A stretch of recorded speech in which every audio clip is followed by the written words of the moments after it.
Heat stroke করলে শরীর কাঁপতে থাকে, পুরোপুরি নিতিয়ে পড়ে, কোনো সাড়া দেয় না, শ্বাস প্রশ্বাসের সমস্যা দেখা যায়। তখন ভয় না পেয়ে খরগোশটাকে ঠান্ডা করার ব্যবস্থা করবেন। খরগোশকে এমন জায়গায় রাখা যেখানে ফ্যান আছে অথবা এসি থাকলে এসি ছেড়ে রাখতে হবে। প্রচন্ড গরমের দিনে ফ্রিজে ঠান্ডা করা পানির বোতল দেওয়া। হ্যালো বন্ধুগণ, আসসালামু আলাইকুম। আপনারা কেমন আছেন? আশা করি সবাই ভালো আছেন ও সুস্থ আছেন। আজকে নতুন একটি ব্লগ নিয়ে আপনাদের মাঝে আবার চলে আসছি। আজকে আপনাদের সামনে আলোচনা করব খরগোশের গ্রীষ্মকালীন যত্ন কিভাবে নেবেন। অলরেডি যথেষ্ট গরম পড়ে গিয়েছে, দিন যত এগোচ্ছে তাপমাত্রা তত বাড়ছে, সেই সাথে চিন্তা বাড়ছে আমাদের খরগোশের জন্য, কারণ অতিরিক্ত গরম খরগোশের জন্য খারাপ। তো অবশ্যই গরমে খরগোশের জন্য অতিরিক্ত সাবধানতা অবলম্বন করতে হয় আর যত্ন নিতে হয়।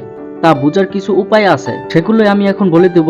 আপনারা ভিডিওটি কন্টিনিউ করেন, তাহলে খরগোশের গ্রীষ্মকালীন যত্ন কিভাবে নিতে হয় সে সম্পর্কে বুঝতে পারবেন আর জানতে পারবেন। আশা করি ভিডিওটি আপনাদের জন্য অনেক উপকার নিয়ে আসবে। আর ভিডিওটি যদি ভালো লাগে তাহলে অবশ্যই লাইক শেয়ার করে দিবেন আর চ্যানেলটি সাবস্ক্রাইব করে দিবেন। তাহলে চলুন ভিডিওটি শুরু করা যাক। প্রথমত রয়েছে হাঁপানো, কান দুটো উত্তেজিত হয়ে কাঁপতে থাকে আর খরগোশ দ্রুত শ্বাস নেয়। এটা যদি আপনারা বুঝতে পারেন তাহলে আপনারা বুঝতে পারবেন যে আপনার খরগোশ গরমকালে কষ্ট পাচ্ছে। তারপর দ্বিতীয়ত রয়েছে কানে হাত দিলে মানুষের জ্বরের মতো গরম বোধ হয়। এই জিনিসটা বোঝার জন্য আপনার খরগোশের কানে হাত দিতে হবে। যদি মনে হয় মানুষের জ্বরের মতো কান গরম হয়ে গেছে তাহলে বুঝতে পারবেন যে আপনার খরগোশ গরমকালে খুবই কষ্ট পাচ্ছে। তারপর তৃতীয়ত রয়েছে দুর্বল হয়ে শুয়ে থাকে, খাওয়া দাওয়া একদম কমিয়ে দেয়। দীর্ঘ সময় এমনভাবে চলতে থাকলে খরগোশ গরমে হিট স্ট্রোক করতে পারে এবং তার থেকে মৃত্যুবরণ করতে পারে। এর থেকে বাঁচতে হলে কিছু পদক্ষেপ নেওয়া আবশ্যক। কি কি পদক্ষেপ নেবেন সে সম্পর্কে আমি এখন বিস্তারিত আপনাদের সামনে তুলে ধরব। 1 নম্বরে রয়েছে খরগোশকে এমন জায়গায় রাখা যেখানে ফ্যান আছে অথবা এসি থাকলে এসি ছেড়ে রাখতে হবে। 2 নম্বরে আছে প্রচন্ড গরমের দিনে ফ্রিজে ঠান্ডা করা পানির বোতল দেওয়া। খরগোশরা ঠান্ডা বোতলের পাশে বসে তাদের গা জুড়াবে এবং তা থেকে গরম কমে যাবে।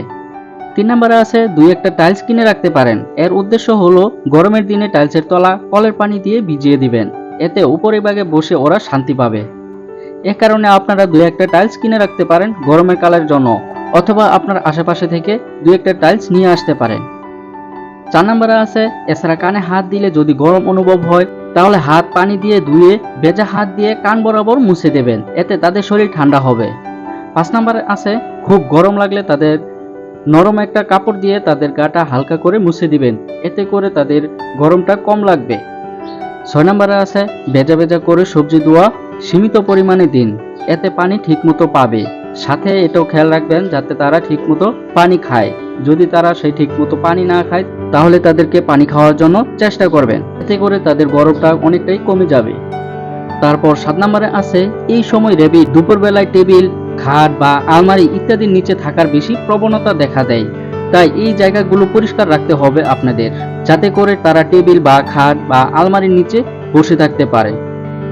তারপর 8 নম্বরে রয়েছে রেবিট বা খরগোশের বসে থাকার জায়গা বা আশেপাশে ঠান্ডা জল দিয়ে মুছে দিতে হবে, যাতে করে তারা আশেপাশে বসে থাকতে পারে, গরম যাতে কম লাগে। 9 নম্বরে রয়েছে বিশেষ করে দিনের বেলা 1 থেকে 2 বার পাতলা সুতি কাপড় দিয়ে শরীর বা কান মুছে দিতে হবে, তবে খেয়াল রাখতে হবে কানে যাতে কোনোভাবে জল বা পানি না যায়। 10 নম্বরে ফ্রেশ বা ঠান্ডা পানি সবসময় খরগোশের কাছে দিয়ে রাখবেন, প্রয়োজন পড়লে পানি বারবার পরিবর্তন করে দিবেন, এতে করে তারা ঠান্ডা পানি খেতে পারবে। সর্বশেষ রয়েছে খরগোশকে নরমাল মেঝেতেই বসতে দিন, কোনো প্রকার কিছু পেতে দেওয়ার দরকার নেই বসার জন্য, এতে করে তারা গরম থেকে মুক্তি পাবে। এখন জানতে পারবেন হিট স্ট্রোক করলে করণীয় কি। হিট স্ট্রোক করলে শরীর কাঁপতে থাকে, পুরোপুরি নিতিয়ে পড়ে, কোনো সাড়া দেয় না, শ্বাস প্রশ্বাসে সমস্যা দেখা যায়। তখন ভয় না পেয়ে খরগোশটাকে ঠান্ডা করার ব্যবস্থা করবেন আর সাথে চিনির পানি বা স্যালাইন পানি বানিয়ে সিরিজের মাধ্যমে ভরে খাওয়ানোর জন্য চেষ্টা করবেন। অনেকে ছাদে বা খোলায় রেখে খরগোশ পালেন।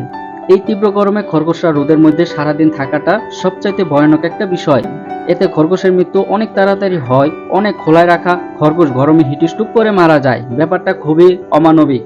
যদি যথোপযুক্ত ছায়া, ছাউনি, ফ্যান সহ ঠান্ডা থাকার ব্যবস্থা না রাখতে পারেন তাহলে অবশ্যই এগুলোর ব্যবস্থা করতে হবে, যাতে করে আপনার খরগোশটি বেঁচে যেতে পারে এই গ্রীষ্মকালের গরমের মধ্যে। শেষ পর্যায়ে এসে আমি এটাই বলবো, আপনারা আপনার খরগোশকে যথেষ্ট পরিমাণে যত্নে রাখবেন, যাতে করে এই গরমের মধ্যে আপনার খরগোশের কোনো ক্ষতি না হয়ে যায়। আজ তাহলে এই পর্যন্তই। নতুন একটা ভিডিও নিয়ে আমি আবার চলে আসবো। সে পর্যন্ত আপনারা ভালো থাকবেন, সুস্থ থাকবেন।